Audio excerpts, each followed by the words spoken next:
설교의 제목이 영존하시는 아버지입니다. 오는 왕, 그 왕의 이름은 영존하시는 아버지라는 이름을 가지고 있는 그 왕이 옵니다. 오늘 이 이름에 담겨 있는 의미가 뭔지, 이 이름을 통해서 우리에게 보이시려고 하는 게 뭔지 우리 함께 살펴볼 거고요. 결론적으로는 그 영존하시는 아버지라는 이름을 가지신 왕이 우리에게 오셔서 우리 가운데 역사하시니 우리의 삶이 어디로 가야 할지 다시 한번 성령 안에서 깨닫고 또 기도하는 시간을 갖도록 할 겁니다. 영존하시는 아버지입니다. 여기 뭐 한국말로는 좀 길죠. 영존하시는 아버지 8자인데요. 히브리 말로는 하나 둘 세 음절입니다. 아비아드예요. 아비아드. 그래서 아비가 아버지죠. 그 아드는 영원하다는 뜻입니다. 계속해서 그냥 이름은 아주 간단해요. 정말로 이름답죠. 아비아드라는 이름을 가진 분이셔요. 아버지, 여러분들 아버지에 대해서 어떻게 생각할지 모르는데 여기 이사야서에 나오는 신탁에 있는 아버지는 뭐 당연히 지금 21세기의 아버지는 아닙니다. 21세기의 아버지는 그리는 그림이 어떠셔요? 뭐 이렇다라는 아버지의 그림이 있죠. 하지만 이사야서 이 말씀이 전해질 때 아버지의 이미지는 뭐 소위 말하는 가부장적인 세상에서의 아버지예요.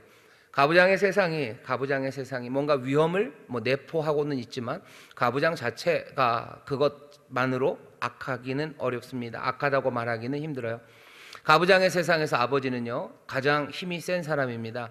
자기의 가족뿐만 아니라 어쩌면 자기의 부족, 자기의 종족을 책임지는 우두머리고요. 우두머리라는 자리를 갖고 있어요. 지위가 있고요. 그리고 지위에 걸맞는 가장 큰 힘, 권세가 있는 게 아버지입니다. 그리고 동시에 그 힘을 가지고 하는 일은 그 종족, 그 가족, 그 부족이 정말로 잘 살아갈 수 있도록 보호하고 또 인도하고 또 필요한 것들을 채우는 사람, 그 사람이 아버지입니다. 여기 태어날 왕이 있어요. 이 왕을 아버지라고 부릅니다. 그 얘기는 이 왕의 일을 가족의 이미지로 그냥 더 포함시키는 겁니다. 아니 어쩌면 이 가족의 이미지를 국가로 옮겨 놓는 겁니다. 힘과 권세를 가지고 그 지위, 아버지라는 그 지위로 다스리는 사람, 왕은 지금 아버지라고 표현됩니다. 왕은 아버지예요. 또 뭐라고 돼 있죠? 영존하시는 아버지입니다. 영존하다는 건 뭐 계속된다는 겁니다. 여러 세대를 걸쳐서 계속해서 아버지예요. 변함이 없죠. 변함이 없어야 사람들은 신뢰할 수 있습니다. 변하는 것들을 믿을 사람들은 없어요. 계속해서 변치 않아야 믿을 수 있습니다. 가게도 뭐 장사가 안 돼도 문을 계속 열어놔야 돼요. 그래야 사람들이 옵니다. 신뢰죠. 문을 연다는 신뢰가 있어야지 옵니다. 영존하시는 아버지, 변함없이 세대에 걸쳐서 계속해서 보살피고 보호하고 이끌어 주신 수 있다는, 아니 그렇게 하시는 신뢰할 수 있다는 의미가 포함되어 있습니다. 그러니 오늘 이사야에서 말하는 영존하시는 아버지라는 의미는요, 우리가 그렇게 모를 뜻은 아닙니다. 가부장 사회에서의 아버지 생각하시면 돼요. 뭐 지금 생각하며 지금은 어떤가요? 아버지가 가부장제의 아버지와는 좀 다르죠. 그냥 지금 그리는 아버지는 어깨가 늘어진 아버지, 그리고 뭐 위로가 필요한 아버지. 그래서 뭐 세상에서, 아니 그 가정에서 서열이 거의 마지막에서 왔다 갔다 하는 뭐 아버지. 아버지 위에 많죠. 위에 그 권위가 많아요. 요즘 제일 위에는 누가 있죠? 우리 집 강아지 뽀삐가 1등이고요. 그 다음에 어쩌면 제일 마지막에 아버지예요. 우리의 왕은 이런 시대의 아버지는 아닙니다. 우리가 알고 있는 이 아버지는 가부장제의 아버지예요. 가부장제를 너무 여러분들 뭐 나쁘게 생각하시면서 폭군이겠구나 라고 미리 짐작하지 마셔요. 그런 식으로 생각하면 어느 것 하나도 제대로 된 제도는 없습니다. 가부장제가 아니라 그러면은 뭐죠? 뭐 가모장 사회에서는 다른 문제가 없습니까? 가모장이 돼도 마찬가지죠. 나쁜 엄마가 생기면 그때는 문제가 생기는 거예요. 민주주의라는 게 가장 좋고, 아니 그렇지 않죠. 민주주의가 엉망이 될 수 있는 가능성이 있는 거죠. 왕정은 왕이 폭군이 되면, 그런 식으로 따지면 위험한 모든 것들이 있습니다. 먼저 이해해야 되는 건 여기 영존하신 아버지라고 할 때 그 아버지의 이미지가 뭔지를 먼저 확인하는 겁니다. 우리에게는 이런 아버지를 왕으로 주신대요. 보호하고 또 인도하고 모든 능력과 힘을 가지고 정말로 신뢰할 만한 영존하신 아버지가 왕의 그림입니다. 게다가 오늘 9장 6절에서 하시는 말씀은 이런 아버지, 이런 하나님의 일을 이제는 누구에게요? 아들에게, 어쩌면 그 왕에게 위임하셨습니다. 하나님의 아들에게 그 왕, 아버지의 역할을, 그 왕에게 아버지의 역할을 맡기셨어요. 그러니까 왕은 무슨 일을 할 겁니까? 영존하시는 아버지의 일을 하기 시작할 겁니다.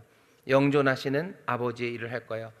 그러면 하나님이 아버지시죠. 하나님이 아버지신데 도대체 하나님은 무슨 일을 하십니까? 사람들은 구약 성경에서 하나님을 아버지라고 압니까? 예, 하나님을 아버지라고 압니다. 가부장제에서 생각했던 가장 큰 능력, 가장 큰 권위, 모든 가족들을 만들어내고, 그쵸? 보호하고 점점 더 굳건하게 세우는 그 가부장으로서 아버지의 일을 하나님이 하시죠. 왜냐하면 구약 성경은 알아요. 모든 세상은 어느 것 하나 남김없이 몽땅 다 창조하신 창조주는 모든 것의 아버지가 되실 수밖에 없습니다. 창세기 1장이 그렇죠. 하나님이 태초에 천지를 창조하셨어요. 모든 것들을 다 만드신 아버지입니다. 우리도 똑같이 고백해요. 사도신경 처음 시작에 전능하사 천지를 만드신 하나님 아버지를 내가 믿사오며, 하나님 아버지를 믿습니다. 우리는 하나님이 아버지라는 사실을, 그리고 아버지로 고백할 수 있는 그런 분임을 우리가 마음에 담고 있습니다. 오늘 이 밤에 여러분들 그 아버지의 그림을 그려주세요. 아버지에 대해서 상처가 많으시고, 아니면 내가 늘 보았던 아버지는 불쌍하고, 아버지는 짜장면이 싫다고 하시는 분이고, 아버지는 늘 그냥 처량하고 그리고 슬프고 가슴 아팠던 분이라는 그런 이미지가 있다면 지금은 좀 내려놓아 주셔요. 우리가 지금 듣고 있는, 우리에게 지금 주시는 영존하시는 아버지의 그림은 그런 그림은 아닙니다. 그렇다고 해서 이 아버지가 폭군이냐? 아니요, 그렇지도 않아요. 성경은 계속해서 이 아버지에게는 어쩌면 어머니의 긍휼이 있는 아버지입니다. 이 아버지는 능력 많은 아버지예요. 이 아버지는 권세가 있는 아버지예요. 이 아버지는 그리고 긍휼이 한이 없는 아버지입니다. 모든 것들을 만드신 창조주인 아버지는요, 어쩌면 못나고 부족한 이스라엘을 뭐라고 부르세요? 내 장자라고 부르시는 아버지예요. 거기 노예로 애굽에 있는 그들을 부르실 때 이스라엘은 내 장자다, 내 아들이다라고 하셔요. 그러냐, 하나님은 뭐가 되시는 거예요? 아들을 둔 아버지가 되시기를 원하시는 분이세요. 하나님은 아버지가 되길 원하십니다. 누구에게? 못난 이 노예들에게. 그래서 끌려온 이 어리석은 사람들에게. 그래도 하나님은 아버지가 되고 싶어 하시는 그런 아버지십니다. 다시 한번 아버지에 대한 여러 가지 다른 슬픈 생각들과 아버지에 대한 오해들이 있으셔도요, 오늘 이 아버지의 이야기에 여러분들 집중해 주세요. 가부장제가 가르칠 수 있는 가장 아름답고 완전한 긍휼이 가득한 아버지입니다. 만물의 아버지가 되시고 연약한 자들을 내 장자라고 부르시는 아버지예요. 이 아버지는 가족을 만드셔요. 장자라고 부르는 순간 뭐예요? 가족이 만들어지는 거죠. 아버지는 가족을 만듭니다. 그리고 그 가족을 어떻게 해요? 보호하고 이끌어 가셔요. 보호하고 이끌어 갔는데 그 가족이 정말로 훌륭하고 착하고 성실하면 아버지도 기쁘고 여기 있는 이 사람들도 기쁠 거예요. 하지만 우리가 성경을 통해서 알고 있는 이 아버지는요, 긍휼과 자비가 많으신 이분은 누구를? 못나고 죄악되고 반역하는 이 사람들, 이 가족들을 끝까지 이끌어 가시는 그런 아버지십니다. 하나님의 말씀을 보면 하나님의 분노가 막 터져 나오는 곳들이 있어요. 왜 그러냐? 너네들 왜 그러냐? 그러면 안 되는데 왜 그러냐 하며 하나님의 분노가 터져 나옵니다. 하지만 우리는 알아요. 하나님의 분노로 진노하시며 내가 너희들을 심판하고 끝을 내겠다라는 이야기가 성경 곳곳에 들리지만 그 분노의 말씀이 끝이 아닌 걸 우리는 압니다. 더 좋은 것들을 기대하게 합니다. 왜 그렇습니까? 이분이 아버지시기 때문에 그래요. 법적으로는, 법적인 가능성은 끝입니다. 법적으로는 더 이상 할 말이 없어요. 우리가 하나님 앞에. 왜? 약속을 깨뜨렸고, 깨뜨려도 아주 그냥 오지게 깨뜨렸고요. 그리고 많은 기회들을 다 차버리고요. 우리가 돌아섰기 때문에 법적인 가능성은 없습니다. 그러니 무슨 집행유예 이런 것 없어요. 끝까지 잘못한 인정하지 않으니 그냥 실형 받는 거죠. 법적인 가능성은 닫혀있는 우리에게 그래도 하나님 앞에 간구할 수 있는 근거, 우리가 하나님 앞에 여전히 기도할 수 있는 건 왜 그렇습니까? 법적인 가능성은 닫혀 있었을지라도 어쩌면 가족의 가능성은 열려있기 때문이에요. 법으로는 안 됩니다. 하지만 아버지이기 때문에 됩니다. 우리가 알고 있는 구약의 아버지는 그런 아버지예요. 신약에 오면서 갑자기 그 하나님 아버지가 돌변하신 게 아니에요. 전에는 뭐 그냥 피도 눈물도 없는 아버지였다가 신약에 오다 보니 하나님이 그냥 갑자기 마음이 부들부들해지셔서 그냥 에스트로겐이 막 분출되셔서 여성성이 갑자기 생긴 하나님, 그런 하나님 아닙니다. 영존하시는 아버지는 처음이나 끝이나 늘 그러신 아버지였어요. 세상을 만드신 창조주 아버지는, 우리를 아들이라고 부르시는 우리의 아버지는 우리를 가족으로 만드시고 못난 우리를 보호하시고 인도하시며 하나하나 하나님의 가족답게 형성해 가셔요. 만들어 가시는데 거기에는 능력이, 사라지지 않아요. 거기에는 그 권위가 사라지지 않아요. 그리고 거기에는 하나님의 긍휼과 자비하심이 사라지지 않습니다. 그러니 분노와 진노의 말씀, 그것이 끝이 아니라고, 우리는 더 좋은 일을 할 것을 기대하며 아버지에게 기도하며 간구하며 살아갑니다. 아버지의 사랑에 호소하는 거죠. 하나님도 그렇게 얘기하셔요. 내 아들을 어떻게 놓겠느냐. 이 사람들 한 민족, 한 국가로 이스라엘을 대할 때는 하나님과 약속이 깨졌으니 그냥 버려야 돼요. 하지만 여기는 내 아들이에요. 내 아들을 내가 어떻게 보냅니까? 내가 내 아들을 어떻게 그렇게 합니까? 어머니들 생각해 보라는 거죠. 어떤 어머니가, 어떤 어미가 젖 먹는 아이를 잊겠느냐. 잊는다는 게 깜빡 까먹는다는 게 아니에요. 젖 먹는 아이를 잊어버리는 거예요. 그냥 아예 보내버리고 상관없이 하겠냐. 젖 먹는 어미가 누가 그러겠냐. 아니, 혹시 젖 먹이는 어미가 그럴지 몰라도 나는 그럴 수 없다고. 너희들의 모든 눈물이, 그 통곡이 항상 내 눈앞에 있고요, 내 손에 너희의 이름을 새겨놨는데 내가 어찌 너희를 잊겠냐고 하나님이 하시는 말씀입니다. 영존하시는 아버지셔. 이 아버지는 가부장의 아버지입니다. 능력 많고 힘 많고 권세 많으신 분이에요. 자기의 가족, 자기의 부족, 자기의 종족을 지키는 일에 온 힘을 다하시는 아버지셔. 성경이 말하는 그 아버지는 그래서 가족을 만드시고 가족을 불러내시고 그들을 끝까지 은혜와 긍휼로 지키시고 보호하시는 그런 하나님, 우리 아버지이십니다. 영존하시는 아버지래요. 영존하신 아버지. 오늘 이 밤에 다시 한번 우리의 아버지가 누군지 여러분들 한번 보셨으면 좋겠어요. 내 아버지는 누굽니까? 우리를 자녀로 부르시고 우리를 아들이라고 부르시고 우리를 딸이라고 부르시는 아버지예요. 신약으로 훅 넘어오면 우리는 어떻게 그 아들이 됩니까? 어떻게 그 자녀의 권세, 하나님의 자녀의 권세라는 건 어떤 권세겠습니까? 그냥 그 아버지를 갖는 권세요. 그 아버지를 갖는 권리가 우리의 권세입니다. 하나님의 자녀가 되어서 세상에서 떵떵거리고 뭐 세상을 짓밟고 사는 그런 권세가 우리에게 있는 게 아니라요, 우리는 그 아버지의 자녀가 되는 권세죠.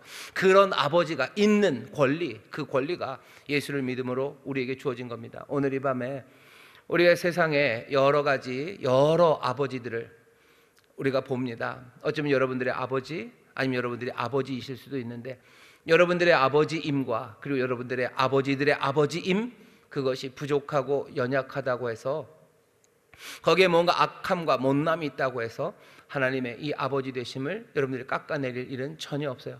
우리의 아버지는 이런 아버지이십니다. 오늘 이 밤에 다시 한번 우리가 이 아버지의 자녀임을 기억하시기를 주의 이름으로 축원합니다. 성경에 말하는 아버지는 그렇습니다. 근데 얘기는 거기서 끝나지는 않습니다. 이 아버지는요, 시편 68편에 보면 이런 식으로 얘기하셔요. 사실 따지고 보면 고개를 끄덕이게 합니다. 시편 68편 5절부터 6절입니다. 제가 읽겠습니다. 그 거룩한 처소에 계신 하나님, 그 하나님은 고아의 아버지시며 과부의 재판장이라. 하나님은 고독한 자로 가속 중에 처하게 하시며 수금된 자를 이끌어내사 형통케 하시느니라. 오직 거역하는 자의 거처는 메마른 땅이로다. 거역하면 메마른 땅일 거예요. 하지만 하나님 어떤 하나님이셔? 고아의 아버지가 되십니다. 그분은 고독한 자로 가속 중에 처하게 하셔. 고독한 사람들, 그 사람들을 가족에 처하게 하십니다. 가족 안에 거하게 하셔요. 하나님은 고독한 사람들을 가족으로 부르시는 분입니다. 이 고독한 사람은 누굽니까? 고독한 기타맨이요? 아니요, 혼자 떨어져 있는 사람들이요. 혼자 떨어져 있는 사람들, 혼자 버림받은 사람들, 메마른 땅에 있는 사람들. 거역하는 사람들은 메마른 땅에 있을 겁니다. 하지만 하나님께서는 이 고독한 자를 가족 중에 처하게 하시는, 가족으로 부르시는 하나님이셔. 고아의 아버지가 되시겠답니다. 고아가 뭐예요? 고아가 홀로 고자죠. 고아는 홀로 있는 사람이에요. 그러니 6절에 시편 68편 6절에 있는 하나님은 고독한 자로 가속 중에 처하게 하신다는 이야기는 그냥 고아에 관한 이야기입니다. 고아가 꼭 부모님이 없는 사람들만 말하는 건 아닐 겁니다. 가장 약한 사람에 관한 이야기고요, 홀로 떨어져 나온 사람들에 관한 이야기입니다. 하나님은 연약하고 불쌍한 사람들의 아버지가 되시겠다고 얘기하셔요. 그럼 난 아닌가 보다. 난 부유하고 잘났으니까. 그런 사람들은 어디에 거하는 거예요? 메마른 땅에 거하게 될 겁니다. 하나님은 가족으로 부르시는 분이셔. 아버지십니까? 아버지십니다. 가족을 만드셔요. 어떻게 만드셔요? 고독한 자들을 부르셔요. 하나님이 낳으신 분, only begotten이라고 그래가지고 독생하신 하나님은 계셔요. 하지만 하나님이 우리를 낳았습니까? 그렇진 않죠. 하지만 염려하지 마세요. 우리를 부르십니다. 우리를 가족으로 부르셔요. 하나님은 그런 분이시랍니다. 고아들을 불러서 가족이 되게 하십니다. 죄수들, 갇힌 사람들뿐만 아니라 세상의 가장 약한 자들, 그 사람들을 보호하시고 가족으로 삼으시는 그분, 그러니 그분이 찬양받기에 합당해요. 그러니 시편 68편 4절에 보면 뛰놀라 그러죠. 너희들 뛰놀아라, 너희들 기뻐라. 왜? 5절 6절입니다. 하나님은 고아의 아버지가 되시고 과부의 재판장이 되셔요. 고독한 자들을 가족으로 부르셔요. 갇혀있는 사람들을 형통하게 하시고, 오직 버림받아 메마른 땅에 있는 사람들은 누굽니까? 여기 거역하는 사람들 뿐입니다. 하나님은 그런 아버지가 되십니다. 하나님은 그런 아버지예요. 그러니 누구든지 믿는 자는 하나님의 자녀가 되는 권세를 주신다고 하시는 거죠. 누구든지 믿고 오는 사람들 하나님이 가족으로 부르시려고 합니다. 그러니 이스라엘에게 맡겨진 사명은 뭐겠습니까? 하나님이 고독한 사람들을 가족으로 부르시는 것처럼 어떻게 해야 돼요? 많은 고독한 사람들, 고아와 과부들을 가족 안으로 불러들이는 것, 그것이 이스라엘이 해야 될 일입니다. 그 가족을 누가 돌보십니까? 하나님이 돌보셔요. 왜? 하나님이 아버지이시기 때문입니다. 오늘 말씀을 더 읽다 보면 그 왕의 임무를 누구에게요? 아버지의 일을 누구에게? 왕에게 맡긴 겁니다. 우리에게 아기가 났어요. 한 아들을 주셨어요. 그 어깨에는 정사를 메었습니다. 그분은 왕이에요. 근데 그분의 이름이 영존하시는 아버지랍니다. 왕은 이 아버지의 일을 하는 사람입니다.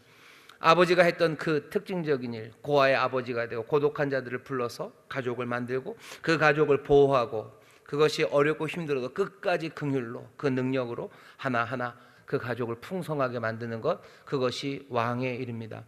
왕은 그 일을 하는 사람이요, 왕은 그 아버지의 일을 하는 사람입니다. 그 일을 영존하시는 아버지요, 세대에 걸쳐서 계속해서 그렇게 할 수 있다는 신뢰를 줄 수 있는 사람, 그 사람이 왕입니다. 이 종족 전체를, 가족 전체를 보호하는 이 아버지의 일을, 하나님의 일이죠. 아버지의 일이라는 건 하나님의 일입니다. 그리고 이제는 결국 그것이 왕의 일이 됩니다. 한 나라의 안위를 보장하는 거죠. 그 안에 정말로 어렵고 힘든 사람들을 보호해내는 것, 그것이 왕의 일입니다. 그런데 이 일을 실패하면 어떻게 되겠습니까? 실패하면 결국 고난이 닥치는 거예요. 가부장제 사회에서 아버지가 아버지의 역할을 제대로 하지 못하면 그때부터는 그 가정에는 병비 풍파가 생기기 시작하는 거고요. 온갖 고난 그리고 위험에 노출될 수밖에 없습니다. 왕이 잘못하면 그렇게 되는 거죠. 에스겔서 34장에 보면 이 일이 나옵니다. 이제 유다는 망할 거예요. 에스겔을 통한 하나님이 예언하십니다. 유다는 망해요. 왜 망해요? 하나님이 세워놓으신 목자가, 하나님이 세워놓으신 그 왕이 왕의 일을 못하기 때문입니다. 왕이 뭘 못했는데요? 왕이 아버지의 일을 못한 겁니다. 여러분, 왕이 아버지라는 걸 좀 잘 생각하셔야 돼요. 뭐냐면 왕은 사람들이 생각할 때 여러 가지 일들을 해요. 뭐 정복하고 뭐하고 뭐 나라의 위상을 올리고 뭐 그런 일들 하는데, 아버지는 그것과는 조금 느낌이 다르죠. 에스겔서에서도 보면 34장 2절부터 제가 읽겠습니다. 왕이 뭘 못했는지. 인자야, 너는 이스라엘 목자들을 쳐서 예언하라. 그들 곧 목자들에게 예언하여 이르기를, 주 여호와의 말씀에 자기만 먹이는 이스라엘 목자들은 화 있을진저 목자들이 양의 무리를 먹이는 것이 마땅치 아니하냐. 너희가 살찐 양을 잡아 그 기름을 먹으며 그 털을 입되 양의 무리는 먹이지 아니하는도다. 너희가 그 연약한 자를 강하게 아니하며 병든 자를 고치지 아니하며 상한 자를 싸매어 주지 아니하며 쫓긴 자를 돌아오게 아니하며 잃어버린 자를 찾지 아니하며 다만 강포로 그것을 다스렸도다. 목자가 없으므로 그것들이 흩어지며 흩어져서 모든 들짐승의 밥이 되었도다. 내 양의 무리가 모든 산과 높은 맷뿌리에마다 유리 되었고 내 양의 무리가 온 지면에 흩어졌을 때 찾고 찾는 자가 없었도다. 이스라엘의 목자들, 이스라엘의 왕들, 이스라엘에서 아버지의 일을 해야 되는 이 사람들이 하지 않은 일에 대해서 하나님이 말씀하셔요. 왕은 아버지의 일을 해야 됩니다. 하나님의 일을 해야 됩니다. 하나님 아버지의 일을 해야 되는 게 왕인데 왕이 그 일을 안 한 겁니다. 책무를 수행하지 않은 거예요. 뭘 안 했습니까? 여기 보면 뭐 전쟁에 승리를 하지 못했다 이런 얘기는 없어요. 양떼를 먹이지 못했어요. 연약한 자를 강하게 하지 못했습니다. 병든 자들을 고치지 못했어요. 상한 자를 싸매지 못했습니다. 쫓기는 자 돌아오게 하지 못했고 잃어버린 자를 찾지 않았습니다. 아버지로서 해야 되는 그 일들을 왕이 하지 않아요. 그러니 쫓겨가고 유리하고 방황하고 그렇게 삶들은 처절하게 무너져 내리는 겁니다. 하나님이 하시는 말씀이요, 우리의 세상이 왜 엉망이 됩니까? 왕이 왕의 일을 못하기 때문이죠. 아버지가 없기 때문입니다. 아버지가 없는 사람들, 고아들이에요. 고아들의 삶입니다. 외롭고 고독한 사람들이요, 지키는 이 없는 사람이요, 아무도 돌보지 않아요. 내가 쫓겨가도 나에게 와서 나를 다시 돌아오게 하는 이 없고, 내가 굶어도 나를 먹이는 사람 없습니다. 내가 연약할 때 나에게 힘주는 사람 아무도 없고, 내가 병들고 상했을 때 나를 고치고 싸매는 사람이 없어요. 고독한 사람, 고아들입니다. 아버지가 없기 때문이요. 하나님이 아버지가 되시는데 그 아버지가 왕에게 아버지의 일을 맡겼는데 그 왕이 그 일을 하지 않습니다.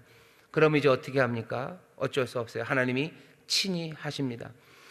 에스겔서 34장 12절부터 보면 이제 하나님이 하시는 말씀이 그래요. 11절부터 제가 읽겠습니다. 에스겔 34장입니다.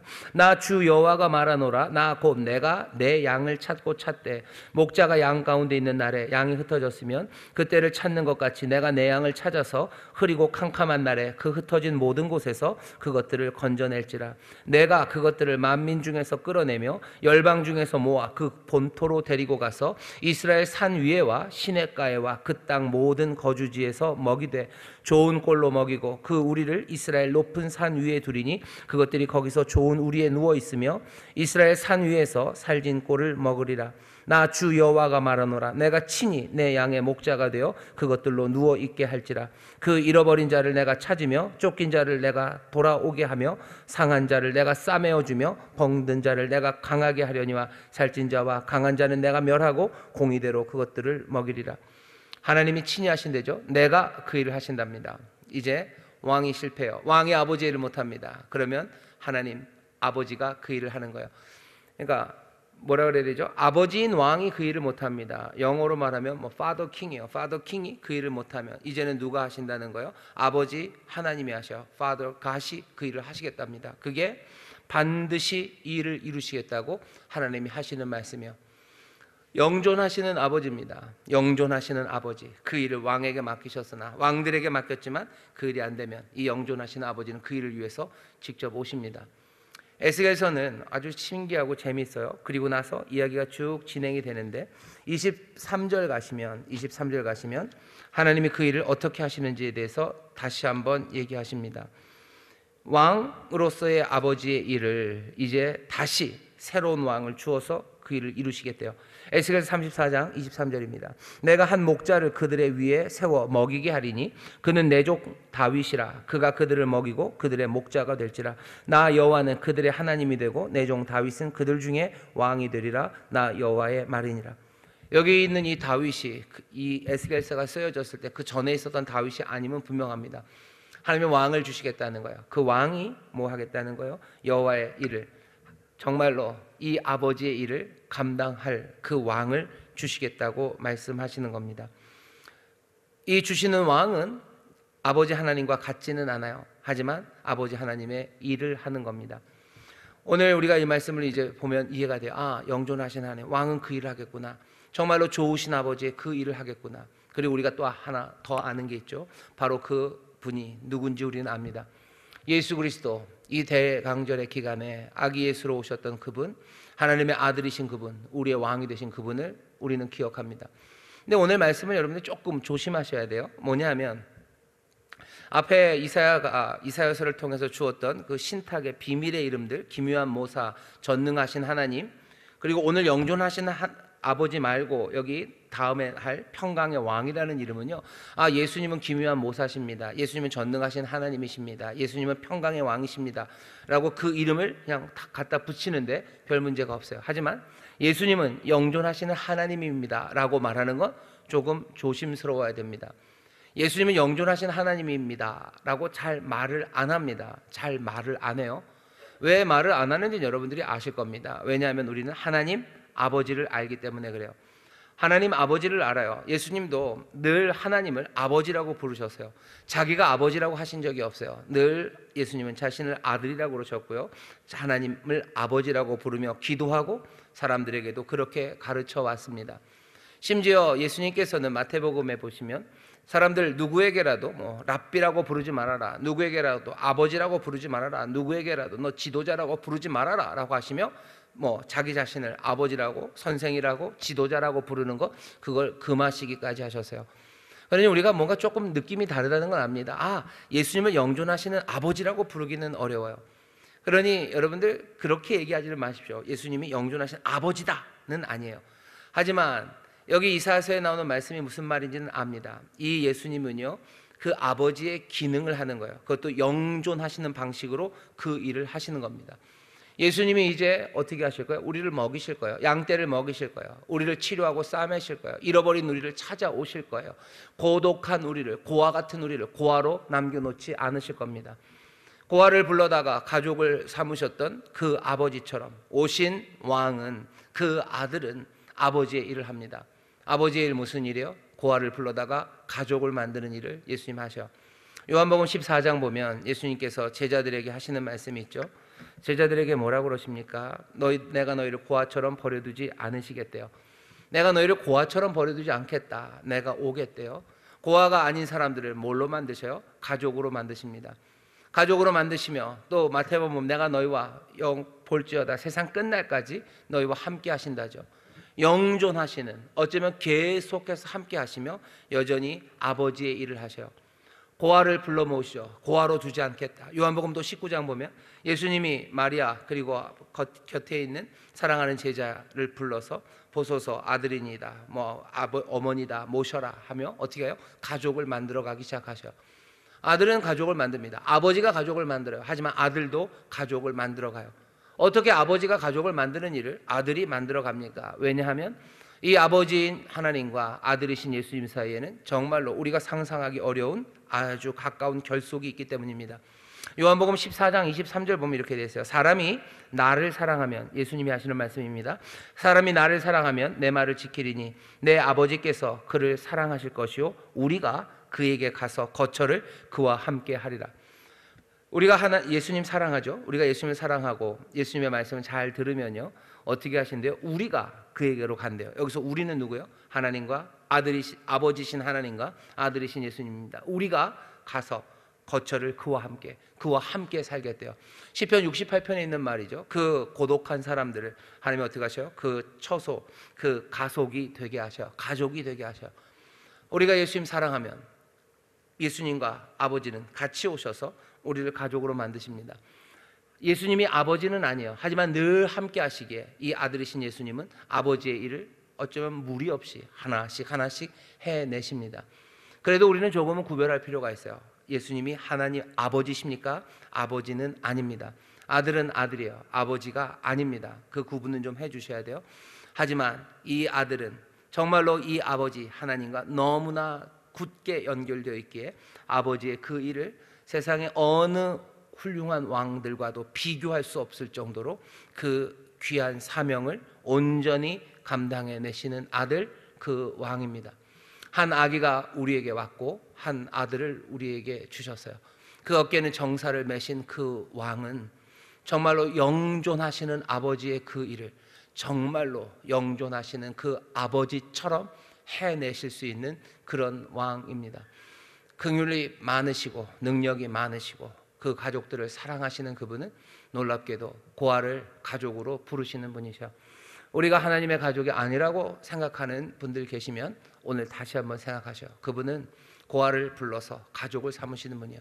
우리가 하나님을 사랑하고 우리가 주님을 사랑하고 우리가 예수님 사랑하면 하나님 그 아버지와 그 아들이신 그 왕 되신 영존하시는 아버지의 일을 하시는 그분은 우리에게 와서 우리로 거처를 삼으시고 우리를 가족을 삼으셔. 우리가 그 아버지의 가족이 된다면 그때부터는 우리에게 두려움이 없습니다. 내게 아버지가 생겨요. 내게 가족이 생겨요. 그 아버지는 놀라우신 능력으로 세상을 만드신 분이시고 우리를 부르시는 분이시고 우리가 때로는 못나고 잘못했을지라도 끝까지 긍휼로 우리를 가족으로 품으시는 분이십니다. 정말로 참되고 사랑하는 아버지이기에 우리를 먹이시는 일에 절대로 뒤로 물러나지 않으시는 분이에요. 상하고 병든 우리를 치료하시고 싸매시는 아버지셔. 멀리 쫓겨가고 도망간 우리를 찾으러 오시는 아버지셔. 우리 아버지는 나 찾지 않아요. 아니, 우리 아버지들은 그럴지 몰라도 하나님 아버지는 그렇지 않으셔. 이 목자는 99마리 양을 두고라도 잃어버린 한 마리 양을 찾으러 나가시는 그런 왕입니다. 그런 아버지이십니다. 동전 하나 잃어버려도 그거 끝까지 찾고 기뻐하시는 그런 아버지셔. 우리에게 오시는 왕은 그런 왕입니다. 우리에게 오는 왕은 무슨 포고령을 쫙 내리고 이렇게 해라 이렇게 해라 안 하면 어떻게 한다라고 협박하는 왕도 아니고, 뭐 이렇게 하면 너희들에게 돈을 주고 뭘 주겠다라고 하며 그렇게 대하는 왕이 아니에요. 우리의 왕은 아버지십니다. 느낌이 전혀 달라요. 우리의 왕은 능력이 많고 부유해서 우리의 삶을 어떻게 삐까번쩍하게 해준다, 아니 그런 뜻 아니고요. 우리의 왕은 우리의 영존하시는 아버지예요. 아니 우리는 아버지보다는 그냥 그런 삐까번쩍하게 뭔가를 주는 무슨 그런 아주 부자가 훨씬 더 좋고, 무슨 그런 능력 많은 카리스마 꽝꽝한 사람이 좋다고 우리는 말할지 몰라요. 하지만 우리가 영존하시는 아버지를 점점 깊이 볼 때마다 우리의 왕이 정말로 영존하신 아버지, 그 아버지의 일을 한다는 사실에 우리는 감사하고 기뻐할 수밖에 없습니다. 노래하기 시작하는 거예요. 빛 가운데서 걸어가기 시작하고 우리는 새 자유를 누리기 시작합니다. 오늘 우리가 대강절 두 번째 주 금요철야 이 어두운 시간에 모였습니다. 우리에게 한 아기가 낳고 그리고 한 아들을 주셨음을 우리는 알아요. 여기 이 영존하시는 아버지라는 이름을 가지신 이가 누군지 우리는 압니다. 세상은 알 수 없는 것을 우리에게 알리셨고, 알리셨다 해서 모든 사람들이 다 받아들인 건 아니지만 정말로 영접하는 자, 믿는 자들로 우리는 여기에 있어요. 영접하는 자, 곧 그 이름을 믿는 자들에게는, 그 이름 영존하시는 아버지이심을 믿는 자들에게는 하나님의 자녀가 되는 권세를 주셨어요. 우리 아버지, 영존하시는 아버지의 일을 하시는 그 놀라우신 아들, 그 왕이 우리에게 오셨음을 우리는 이 깊은 밤에 믿습니다. 내 삶에 그 아버지가 오셨어요. 아버지의 일을 하실 거예요. 이런 아버지가 어디 있습니까? 이런 아버지가 어디 있습니까? 그러니 우리는 구할 수 없는 그것을 선물로 주시는 겁니다. 한 아들을 우리에게 선물로 주셔요. 한 왕을 우리에게 선물로 주셔요. 모든 왕들이 다 실패했을지라도 하나님이 직접 하시겠다고 하시며, 이제는 누구를, 하나님과 정말로 하나 되신 그분, 그 아들을 우리에게 보내셔서 그 아버지와 그 아들이 우리를 가족 삼으시며 우리에게 오십니다. 오늘 이 밤에 다시 한번 우리에게 오신 왕이 누군지, 그 영존하시는 아버지 앞에 여러분들 은혜를 구하십시오. 그리고 어떻게 하셔야 돼요? 정말로 우리를 자녀 삼으시고 우리의 아버지가 되셨으니 우리의 삶은 이제 어떻게 살아갑니까? 우리는 그 가족의 친밀함 안에서요 서로 사랑하기 시작하는 겁니다. 예수님이 제자들에게 그러시죠. 서로 사랑해라. 왜 사랑합니까? 왜 사랑해요? 우린 그 아버지의 은혜와 긍휼로 그 가족이 되었기 때문이에요. 이 가족 안에서의 사랑입니다. 이 사랑, 서로 사랑하라고 말씀하셔. 세상에 우리의 사랑을 증명하기 위해서 너무 많이 애쓰고 생각할 일 아닙니다. 우리가 서로 사랑하면 우리가 예수님의 제자인 걸 알아요. 우리가 하나님의 자녀인 걸 알아요. 우리가 사랑하면 됩니까? 예, 우리가 사랑하면 됩니다.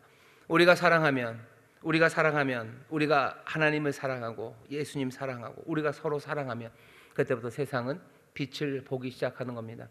세상에 빛을 보기 시작. 예수님 이 땅에 오셔서 하셨던 일을 보셔요. 무슨 일 하셨습니까? 예수님 사랑하셨어요. 아버지를 사랑합니다. 그리고 그 아버지의 사랑 안에서 가족을 만드시고 사랑하라고 하시고 그 안에서 사랑의 본을 보이셨어요. 그렇게 십자가를 지셨어요. 그게 예수님이 세상을 그리고 우리를 구원하신 구원의 길이고 하나님께서 하나님의 뜻을 이루신 방법입니다. 우리 안에 정말로 이 가족 안에 사랑이 단단해지고 우리가 주님을 사랑함으로, 예수님 그러시죠. 나를 사랑하는 자, 나를 사랑하는 사람들, 내 뜻을, 내 말을 지키는 사람들, 그 사람들에게 우리가 그에게 가서 거길 거처로 삼겠다고. 우리가 정말로 하나님의 가족답게 살기 시작할 때 그때 세상은 달라집니다. 하나님의 가족답게 사는 건 뭐죠? 아까 얘기하셨죠. 아버지가 어떻게 하는지 우리는 보셨죠. 아버지는 고아를 부르는 분이셔요. 고아를 사랑합니다. 고아의 아버지가 되셔요. 그러니까 우리가 해야 되는 일 뭡니까? 고아의 형제들이 되는 것이 우리가 해야 될 일입니다. 아버지는 계속해서 고아들을 부르십니다. 고독한 사람들을 부르셔요. 상한 자들을 끌어오셔요. 병든 자들을 끌어오셔요. 우리는 그들의 형제가 되어서 그들을 사랑하기 시작하는 겁니다.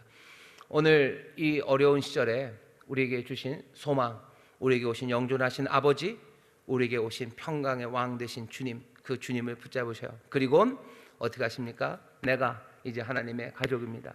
우리는 서로 사랑하라는 가족 안에서의 명령을 우리 영존하시는 아버지로부터 듣습니다. 영존하시는 아버지의 일을 감당하시는 우리의 왕으로부터 그 명령을 듣습니다. 서로 사랑하셔. 주 안에 서로 사랑하십시오. 고아들을 품기 시작하셔. 약한 자들을 싸매고 그리고 또 병든 자들을 고치는 그 일들 하기 시작하셔. 우리에게 능력이 없고, 아니, 우리의 모든 능력은 우리 아버지가 가져다 주십니다.